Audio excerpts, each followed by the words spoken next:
con una plática fundamental para entender un poco más de la situación actual del mundo, que el mundo pretende vivir sin Dios. En lugar de tener a Dios como centro del mundo o de la vida, pues se busca el hedonismo, el placer por el placer, la ley del menor esfuerzo, de la mayor comodidad, y ese valor o pseudovalor parece regir la vida en el mundo actual. Contamos para ello con la presencia del Monseñor José Cruz Camacho, de Colores, originario de Monterrey. Fue ordenado sacerdote en el año de 1954, teniendo tan solo 23 años de edad. Cursó la carrera eclesiástica de Humanidades, Filosofía y Teología. Ha enriquecido y actualizado su preparación religiosa, tomando diversos cursos y seminarios en Roma, Madrid, Ecuador y México. Cofundador del Movimiento de Cursillos de Cristiandad en Monterrey, ha sido asignado asesor eclesiástico del Grupo Latinoamericano de Cursillos de Cristiandad. El 20 de marzo, Su Santidad Juan Pablo II lo nombró prelado de honor y monseñor. Ha sido promotor fundamental en la iniciación del Movimiento de Cursillos de Cristiandad aquí en Cancún. Por cierto, aquí ya hay varios cursillistas. Ya somos varios en Cancún que somos de colores. Y de colores y con todo entusiasmo recibimos a Monseñor José Cruz Camacho. Bienvenido, Monseñor.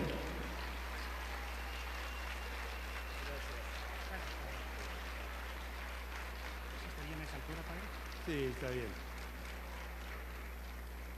Bien, buenas tardes.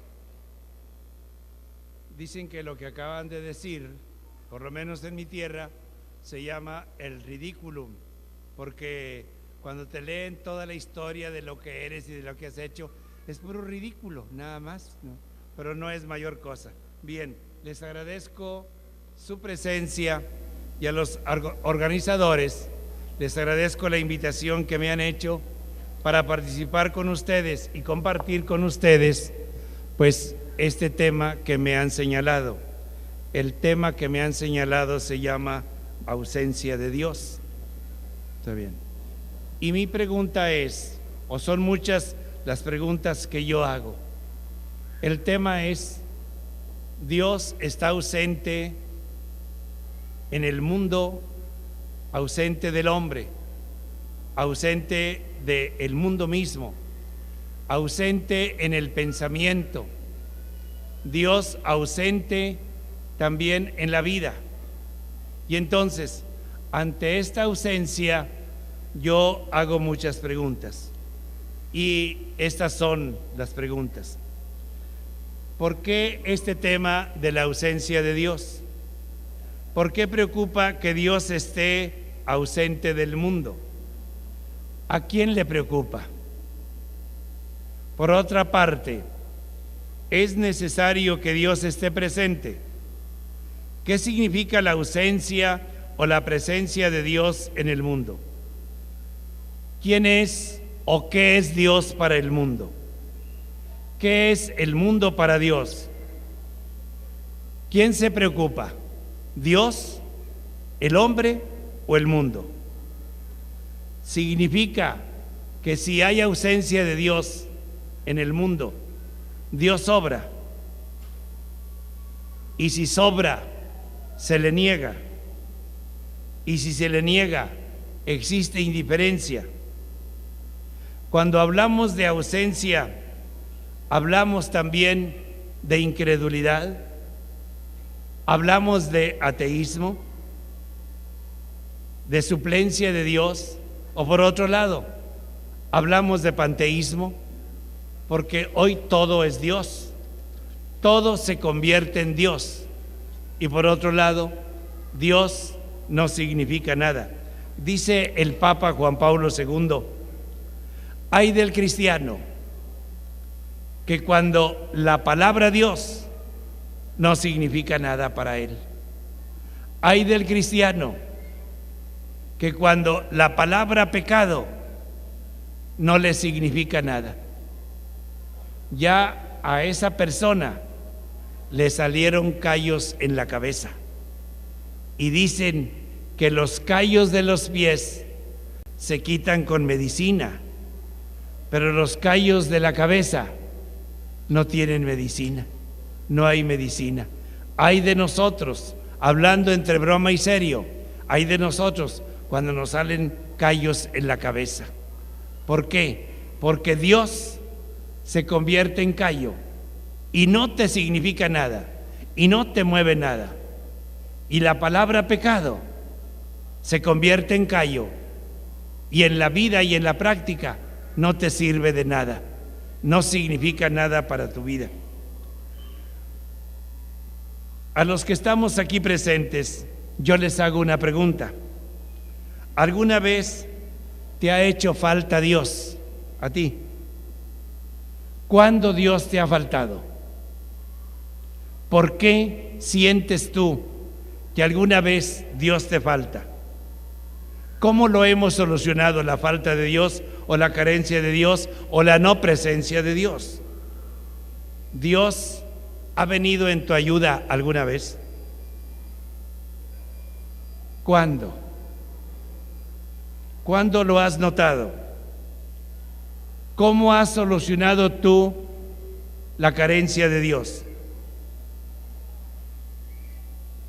Hay una frase muy antigua, yo no sé si a ustedes les conste que sea cierta, y la frase es esta, dicen los rancheros: pobre del pobre que al cielo no va, porque lo friegan aquí y lo friegan allá. Entonces, yo no sé, aquel pobre que no cree, en este mundo que no cree nada, cuando llegue allá, ¿cómo le va a ir? ¿Cómo nos gustaría que regresara y que nos dijera? Dicen que un día se pusieron de acuerdo dos rancheros, dos compadres, y los dos quedaron en que no iban a creer en Dios y que no lo necesitaban para nada y que no interesaba, y que si se morían no iban a invitar a un sacerdote para que los auxiliara y que los ayudara bien morir, no, porque no creían en Dios, y que esa era la apuesta de que los dos a partir de allí iban a ser incrédulos o también ateos. Y así pasó el tiempo, y llegó un momento en que uno de los dos se enfermó y se puso muy grave, y empezó la familia: papá, confiésate, papá, que mira que Dios te vas a acercar a Él. Y al pobre hombre le empezó a entrar miedo y le empezó a entrar angustia, y se convenció, o lo convencieron, y trajeron un sacerdote. Y cuando estaba el sacerdote confesando, supo el otro compadre y vino, y entonces intervino y le dijo: compadre, te rajaste, quedamos de que no íbamos a creer en Dios y que al final de la vida, aunque nos estuviéramos muriendo, no íbamos a aceptar a ningún sacerdote. ¿Y qué pasó, compadre? Te rajaste. Y dice: no, compadre, es cierto que prometimos eso, pero en primer lugar, tú no estás en mi lugar y yo me estoy muriendo. Y segundo, pues como decimos una cosa, decimos otra. Decíamos que no existía Dios, pero fíjate, compadre, que sí existe, y a mí me está llevando la tristeza, y antes de que me lleve la tristeza, prefiero que me lleve Diosito, así que déjame y me voy a confesar. Pregunta: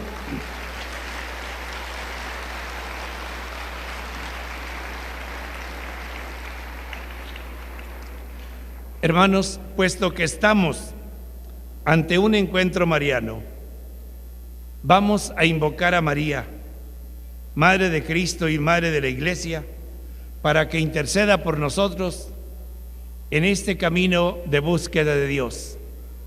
Ella es la Madre del amor hermoso. Ella es la Madre de Cristo, que nos trajo a Cristo al mundo para que por medio de Cristo lleguemos a Dios. Hoy los congregantes marianos nos enseñan y nos dicen que a Jesús por María. Ojalá, hermanos, que hoy lleguemos a Jesús por mediación de María, a través de estas reflexiones y a través de este día y de este encuentro mariano. Una primera parte, un primer pensamiento que yo quisiera dejar caer ante ustedes es: lo que no es Dios. ¿Dios le hace falta al hombre o el hombre necesita de Dios? Esta es una pregunta que hoy nos hacemos y que conviene que la vayamos aclarando. ¿Dios tiene necesidad del hombre o el hombre tiene necesidad de Dios? Teológicamente hablando, para la redención, Cristo, Dios, tuvo necesidad del hombre y amándolo tanto se hizo como el hombre en todo menos en el pecado. Y el hombre, para acercarse a Dios, necesita de Dios mismo. Entonces, aquí hay una doble necesidad. Dios que necesita acercarse a nosotros para revelarnos su plan y su proyecto, y el hombre que necesita acercarse a Dios para que entienda su realidad y su historia, su proyecto y el plan que Dios tiene sobre él en este mundo y en el otro. Sin embargo, hay muchas cosas en el mundo que nos hablan de lo que no es Dios. El principio y fundamento de toda reflexión honda espiritual es la condición de criatura propia del ser humano y consiguientemente su relación con su Creador, con Dios. Sobre todo por la influencia cristiana durante siglos, el mundo se pensó a sí mismo como la creación. El proceso humanista de los últimos siglos, que constituye toda la edad moderna, acentuó los valores humanos y con una conclusión innecesaria pretendió romper la relación con el Creador. Y entonces el mundo se autodeterminó una independencia de Dios, una autonomía de Dios. Sin embargo, es un hecho que el hombre es. Su vida y los recursos de ella tienen su origen en Dios.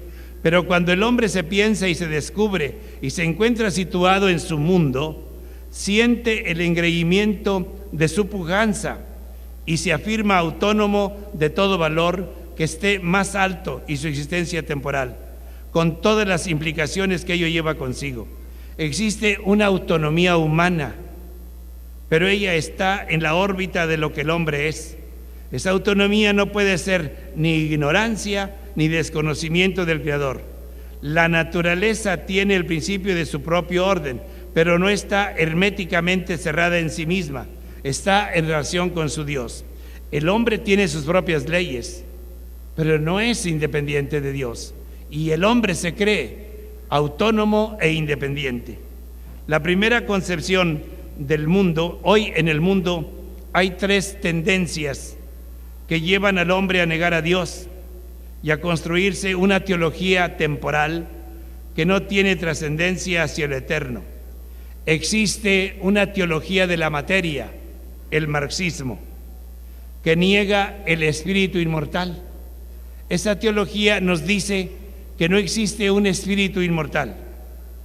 Existe otra teología, la teología de la razón, que excluye la fe teologal, que no tiene en cuenta para nada la fe. Y existe una tercera teología, la teología de la vida, que aleja la gracia, la vida de la gracia. Entonces, estas interpretaciones de un Dios que está muy lejano de lo eterno y de lo temporal, de un Dios que nada más es pura razón, o de un Dios que es pura materia, o de un Dios que es pura vida, está negándose no solamente la existencia propia de Dios, sino también la presencia de Dios en el hombre y en la humanidad y en la naturaleza misma. Sin duda alguna que el mundo es naturaleza, que no es creación, según ellos. Descansa en sí mismo, es autosuficiente, es hermético, tiene sus leyes, tiene su evolución, se basta, no reclama nada fuera de sí mismo. Sin duda alguna, el mundo es naturaleza, es un hecho. Pero cabe preguntarnos, ¿esa naturaleza se origina a sí misma? La naturaleza tiene sus leyes que valen para la realidad físico-química, para la realidad objetiva. La naturaleza tiene su orden, por ello le es posible al hombre prever cómo debe orientar un satélite para encontrarse en el segundo preciso en determinado punto de la órbita de la Luna. Por eso es posible el avance de la ciencia, por eso es posible el arte. Y cabe preguntarnos, ¿ese orden es ciego? ¿O hay una inteligencia que lo ha pensado y que lo dirige y lo gobierna? Y aquí es donde encontramos, por una parte, la exigencia de la existencia de la presencia de Dios, y por la otra parte, cómo vemos cómo se niega a Dios y se le aparta de todo lo que es humano, de todo lo que es físico y de todo lo que es naturaleza. La segunda idea del mundo es la concepción del hombre creador. El hombre es creador, pero en la pujanza de la ciencia y de la técnica contemporánea, el hombre percibe el dominio que tiene sobre la naturaleza. No piensa que ese dominio le ha sido dado. No recuerda la consigna bíblica de dominar de la tierra. Simplemente sabe que se tiene a sí mismo, que tiene capacidad y fuerza, que piensa y planea, que puede transformarlo todo. Y existe también la idea de que el mundo es un todo existencial, un todo sensorial, que es uno, que es poderoso, que está en el devenir y que domina todo y haciéndolo todo. La idea es exacta si esa realidad se entiende como autónoma, pero no independiente de algo que está más allá, como suficiente, pero no autosuficiente, como propia, pero no absoluta.